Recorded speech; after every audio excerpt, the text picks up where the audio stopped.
అందరికీ నమస్కారం. సుజనా ఫ్లేవర్స్కి స్వాగతం. ఈరోజు రెసిపీ మసాలా వడ పులుసు. మీకు మసాలా వడ పులుసు అంటే ఇష్టమా లేదా అని కామెంట్ చేయండి. ఇక ఎలా తయారు చేయాలో చూసేద్దామా? ముందుగా మసాలా వడ కోసం 1 గ్లాసు పచ్చిశనగపప్పుని తీసుకుందామండి. పప్పుని 2 నుండి 3 గంటల పాటు బాగా నాననివ్వాలండి. నీట్గా వాష్ చేసేసుకొని పప్పు మునిగేలా వాటర్ని పోసుకుందామండి. ఇప్పుడు పులుసు కోసం నేను ఇక్కడ 2 చిన్న టమోటాలు, ఒక మీడియం సైజ్ టమోటాని తీసుకున్నానండి.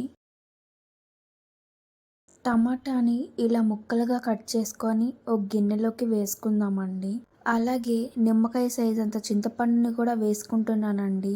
ఇప్పుడు గిన్నెలో 30% నీళ్ళని నింపుకొని పొయ్యి మీద పెట్టి మరిగించుకుందామండి. ఈ టమాటా చింతపండు మిశ్రమాన్ని 15 నిమిషాల పాటు ఉడికించుకొని దింపేసుకుందామండి. ఇప్పుడు మసాలా వడ కోసం నేను ఇక్కడ 1.5 ఇంచు అల్లం ముక్కని తీసుకున్నానండి. ఇలా చిన్న ముక్కలుగా కట్ చేసుకొని మిక్సీ జార్లోకి వేసుకుందాము. 9 తెల్లగడ్డ రెబ్బల్ని కూడా వేసుకుందాము. ఇప్పుడు మిక్సీ జార్ మూత పెట్టుకొని ఫైన్ పేస్ట్లా కాకుండా కొంచెం ఇలా నేను ఇక్కడ చూపిస్తున్న విధంగా కొంచెం పలుకుగా ఉండించుకుందాము.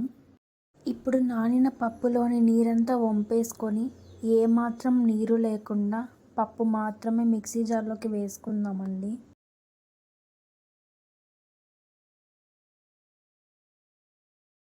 ఇప్పుడు మిక్సీ జార్ మూత పెట్టుకొని పప్పుని పల్సిస్తూ తిప్పుకోవాలండి.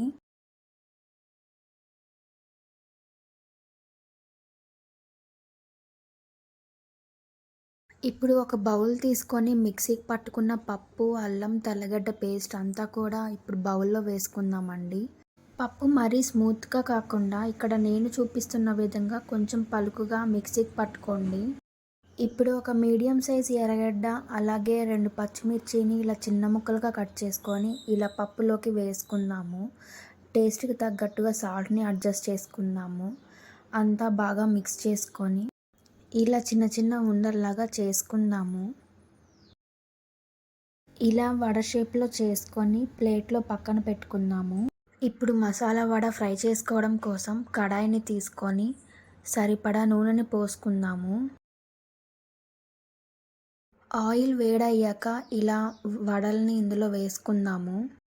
ఇప్పుడు మసాలా వడని మరోవైపుకి తిప్పుకొని అన్నీ బాగా వేగేలాగా వేయించుకోవాలండి. వడలన్నీ వేగాక టిష్యూ తీసుకున్న పేపర్లోకి ఈ వడలన్నీ వేసుకుందామండి. ఇప్పుడు పులుసు కోసం మరో కడాయిని తీసుకొని 2 స్పూన్ల ఆయిల్ని వేసుకుందాం. 1/2 స్పూన్ ఆవాలు, అలాగే మరో 1/2 స్పూన్ జీలకర్ర, 1/2 స్పూన్ కంటే తక్కువగా మెంతుల్ని కూడా వేసుకుందాం.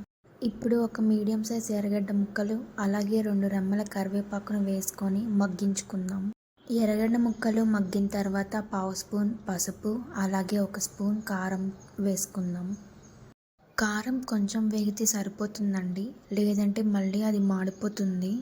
ముందుగా మనం ఉడికించుకున్న చింతపండు టమోటా రసంని బాగా పిండేసుకొని ఇప్పుడు ఇందులో పోసుకుందామండి.